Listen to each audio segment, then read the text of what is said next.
کیا حکومتوں کی طرح عوام کو بھی بھکاری بنا کر رکھنا ہے؟ کن فیصلوں کی وجہ سے مریم نواز کی مقبولیت کم ہوگی؟ پنجاب حکومت کا 1 سال، زبردست کالم نگار محمد بلال غوری نے اپنے تازہ ترین کالم میں پنجاب حکومت کی 1 سالہ کارکردگی کا جائزہ لیتے ہوئے ماضی کی خاتون حکمرانوں کا بھی تذکرہ کیا۔ وہ لکھتے ہیں کہ مریم نواز نے 26 فروری 2024 کو بطور وزیر اعلیٰ پنجاب حلف لیا تھا، یعنی ان کی حکمرانی کا 1 سالہ دور مکمل ہونے کو ہے۔ مریم نواز سے پہلے 2 خواتین اس دھرتی پر راج کر چکی ہیں۔ دریائے جہلم کے کنارے فاتح عالم سکندر یونانی کو ناکو چنے چبوانے والے راجہ پورس کی موت کے بعد ان کی بیٹی منگلا رانی نے تاج و تخت سنبھالا۔ منگلا ڈیم کے قرب و جوار کا علاقہ اسی خاتون حکمران منگلا رانی سے معنون ہے، اور پھر مہاراجہ رنجیت سنگھ کی بیوی مہارانی جند کور کا دور تو گویا کل کی بات ہے۔ 1843 میں بظاہر تو کم سن دلیپ سنگھ کو سنگھاسن پر بٹھایا گیا، مگر امن ریاست کی باغ دوڑ مہارانی جند کور کی ہاتھوں میں رہی۔ مہارانی جند کور نے محلاتی سازشوں ہی نہیں، انگریزوں کی ریشہ دوانیوں کو بھی بھرپور مقابلہ کیا، مگر جب باغباں پر کو شرر سے ملے ہوئے ہوں تو گلستان کو تباہی و بربادی سے بچانا دشوار ہو جاتا ہے۔ کالم نگار نے مریم نواز کی کارکردگی کی سراہ کرتے ہوئے لکھا ہے کہ ہمارے یہاں سیاست میں بہت سے کارڈ استعمال ہوتے ہیں، مثال کے طور پر مذہب کارڈ، عورت کارڈ، علاقائیت اور صوبائیت کا کارڈ، مگر مریم نواز نے صحت کارڈ، ہمت کارڈ، کسان کارڈ، لائیو اسٹاک کارڈ اور کاروبار کارڈ سمیت اتنے کارڈ جاری کر دیے ہیں کہ ان کا شمار دشوار ہو گیا ہے۔ سب سے احسن اقدام یہ ہے کہ پنجاب حکومت کے اسکل ڈیولپمنٹ فنڈ کے ذریعے خواجہ سراؤں کو شیف اور ہوٹل مینجمنٹ کے کورس کروائے جا رہے ہیں۔ نہ صرف مفت ٹریننگ دی جا رہی ہے بلکہ 8,000 روپے ماہانہ اعزازیہ بھی دیا جا رہا ہے تاکہ وہ یہ ہنر سیکھ کر معاشرے میں باعزت طریقے سے روزگار کما سکیں۔ 25 خواجہ سراؤں پر مشتمل پہلی کلاس جاری ہے، جبکہ اگلے سیشن کے لیے ابھی سے رجسٹریشن ہو چکی ہے۔ اس کے علاوہ گھروں کی تعمیر اور کاروبار شروع کرنے کے لیے آسان شرائط پر قرضہ فراہم کرنے کی اسکیم بہت اچھی ہے، بشرطے کہ یہ منصوبے روایتی سرخ فیتے کا شکار نہ ہوں، درخواستیں دینے کا طریقہ آسان ہو اور سفارش کے بجائے میرٹ پر لوگوں کو منتخب کیا جائے۔ محمد بلال غوری نے دعویٰ کیا کہ وفاقی حکومت بے نظیر انکم سپورٹ کے نام پر سالانہ 455 ارب روپے ضائع کر رہی ہے۔ اگر یہ رقم بھی لوگوں کو روزگار مہیا کرنے پر خرچ کی جائے تو معاشرے میں واقعی انقلاب لایا جا سکتا ہے۔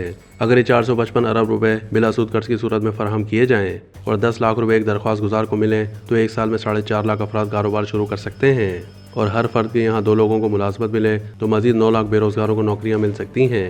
لیکن ہمارے حکمران بضد ہیں کہ جیسے حکومتیں کشکول لے کر امداد لیتی پھرتی ہیں، ویسے ہی عوام کو بھی بھکاری بنا کر رکھنا چاہیے۔ کالم نگار کے مطابق پنجاب میں وزیر اعلیٰ مریم نواز نے بہت سے سخت اور غیر مقبول فیصلے کیے ہیں جن سے یقیناً ان کی مقبولیت بھی کم ہوگی اور ووٹ بینک بھی متاثر ہوگا۔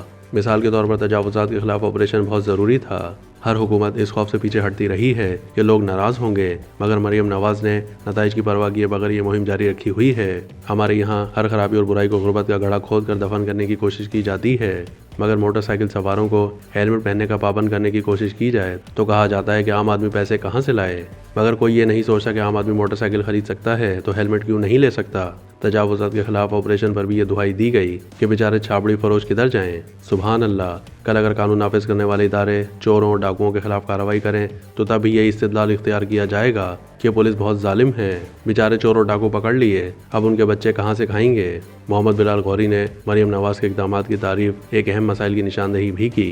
کالم نگار کے مطابق خوشائند بات یہ ہے کہ پنجاب حکومت پھل اور دیگر اشیاء بیچنے والوں کو نہ صرف خوبصورت کارڈ فراہم کر رہی ہے بلکہ مخصوص جگہوں پر باقاعدہ مارکیٹ بنا کر دے رہی ہے۔ حال البتہ تجاوزات کے حوالے سے مہم کا المیہ بھی یہی ہے کہ پانی نشیب کی طرف جاتا دکھائی دیتا ہے۔ جس طرح ماضی میں بااثر شخصیات کے گھروں کو ریگولرائز کر دیا جاتا تھا اور عام آدمی کا کچا گھر گرا دیا جاتا تھا، ابھی اسی طرح کی شکایت سامنے آ رہی ہیں۔ چھوٹے بازاروں میں تو صفایا کر دیا گیا ہے، مگر اکبری منڈی، Shah Alam market, hall road جیسے بڑے بازاروں میں قبضہ مافیا کا تسلط ختم نہیں ہوا۔ ایوان عدل کے باہر آدھی سڑک کو پارکنگ کے لیے استعمال کیا جاتا ہے، مگر وہاں قانون کا بس نہیں چلتا۔ اب ایک اور مہم شروع کر دی گئی ہے۔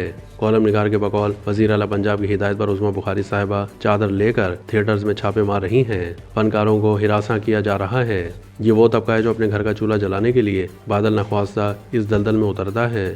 حکومت کو ان لاچاروں بے بس فنکاروں کے ہاں غربت کا ننگا ناچ دکھائی نہیں دیتا، بس فحاشی نظر آتی ہے۔ اور طرفہ تماشا یہ کہ لاہور کے پوش علاقوں میں بڑی بڑی کوٹھیوں میں عیش و عشرت کی محفلوں میں لڑکیوں کا ناچ گانا رقص کہلاتا ہے، مگر کسی تھیٹر میں عام تماش بینوں کے سامنے پرفارم کرنا مجرا بن جاتا ہے۔ کسی 5 تارہ ہوٹل یا بڑے کلب میں بیٹھ کر شراب پینا جرم نہیں، مگر کسی عام آدمی سے ایک آدھ بوتل برآمد ہو جائے تو غل مچ جاتا ہے۔